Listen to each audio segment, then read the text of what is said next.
Claire Danes is a well-known actress, recognized for her roles in My So-Called Life, Homeland, and as Juliet in Romeo and Juliet with Leonardo DiCaprio.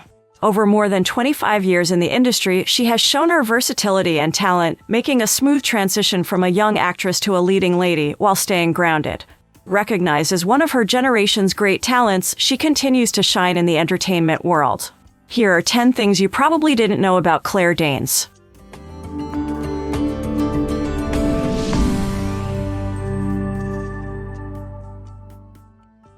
Dance was her first passion.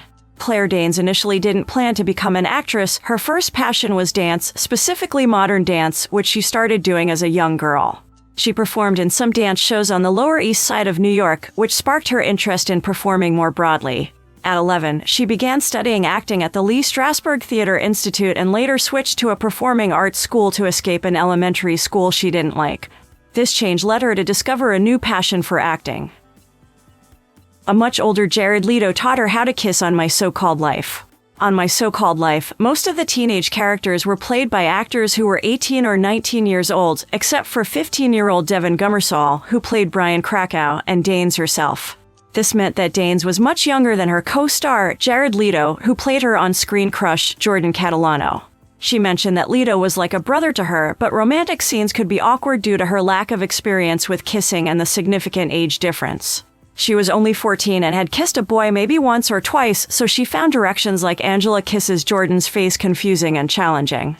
The 7-year age gap made Leto seem much older to her at the time. She took a break from acting to attend college.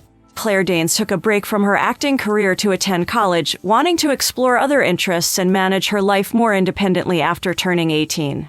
She chose Yale University, where she studied art, psychology, and political science. During her time in college, she even considered quitting acting for good. However, after 2 years, she realized she missed acting too much and decided to leave college.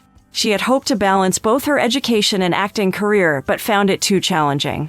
She told The Guardian, "I thought I could act and go to school simultaneously, but that was overly ambitious of me. It would have been nice to have absolute closure on my being, an educated person, but it's okay."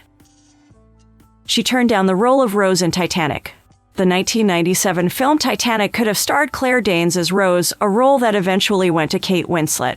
James Cameron, the director, considered Danes for the part and also thought about casting Jared Leto, her co-star from My So-Called Life, as Jack. However, Leto didn't want to audition, and Danes decided not to take the role after Leonardo DiCaprio was cast, because she had already done a romantic epic with him in Romeo and Juliet and didn't want to be typecast by working with him again so soon. She has no regrets about turning it down, saying, "I wasn't conflicted. I was feeling eager to have different creative experiences, and that felt like a repeat, and it was going to propel me towards something that I knew I didn't have the resources to cope with." She narrated the audiobook for The Handmaid's Tale. Claire Danes narrated the audiobook for The Handmaid's Tale by Margaret Atwood, which took about 21 hours to record. The Handmaid's Tale is a dystopian novel about the Republic of Gilead, a totalitarian state that arises in the United States during a fertility crisis. The story is told from the perspective of Offred, a handmaid who must bear children for the ruling commanders. Danes narrated the audiobook version of this story shortly before a TV show adaptation premiered on Hulu, starring Elizabeth Moss and others. She was declared persona non grata after insulting the city of Manila in the late 90s. Claire Danes is not as popular in the Philippines due to comments she made about Manila, the country's capital, after filming the movie Broke Down Palace there in 1999. Her negative remarks about the city, describing it as dirty and poor, upset many in the Philippines, especially because tourism is important for the country. The Manila City Council declared her an unwelcome person, persona non grata, and banned her films until she apologized. Danes did apologize, stating she didn't mean to offend anyone, but Filipino officials didn't believe the apology was genuine and didn't lift the ban. Being selective about roles kept her out of work for 2 years. Claire Danes has been very selective about the roles she chooses, aiming for meaningful projects that align with her career goals. This approach led her to a challenging period where she didn't work for 2 years after her role in Temple Grandin in 2010, as she didn't want to return to playing simplistic or secondary characters. She told Marie Claire, "It was a nightmare. I was in such agony. I had been so stimulated and energized, and I felt really robust and capable and eager.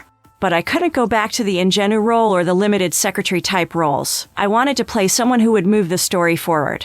Her patience paid off when she was cast as Carrie Matheson in Homeland, a role that reignited her excitement for acting. A lot of research goes into her performances. Claire Danes puts in a lot of effort and research into her roles to ensure authentic performances. For her role as Temple Grandin, an educator and autism advocate, Danes spent weeks listening to recordings of Grandin and even met with her and read her books to understand her unique perspective without merely imitating her. Similarly, for her role as Carrie Matheson in Homeland, she faced the challenge of portraying a character with bipolar disorder. She turned to the internet for research, particularly YouTube, where she watched videos of people documenting their experiences with mania. This research helped her deliver a nuanced portrayal of her characters. Marriage wasn't always something Claire Danes craved. Claire Danes met her husband, Hugh Dancy, while filming Evening in 2007, and they got married in 2009 in France. Although Danes admitted to Black Book that marriage wasn't something she envisioned for herself, she said, "I've always wanted to be in a partnership. I've always wanted to have that kind of intimacy and collaborate with someone in such a deep way." She feels that being with Dancy has brought ease and security to her life, allowing her to focus her energies elsewhere since she no longer has to search for the one. She added, "I can apply myself in other ways now. I have more time and energy to get shit done." She learned a harsh lesson about love and fame from her relationship with Billy Crudup. Claire Danes prefers to keep her marriage with Hugh Dancy private, partly because of past experiences with public relationships. Specifically, she faced significant tabloid attention when Billy Crudup left his then-pregnant partner, Mary Louise Parker, for Danes after they met on the set of Stage Beauty in 2004. Reflecting on that period, Danes said, "That was a choice I made to fall in love. It's unpleasant to be cast in such an unflattering role, but I just had to remain steadfast, with the same kind of integrity that I had always lived with." She acknowledges the challenge celebrities face in ignoring public opinion and accepts that criticism is part of being in the spotlight. Now, Danes has moved past that chapter and focuses on maintaining her privacy.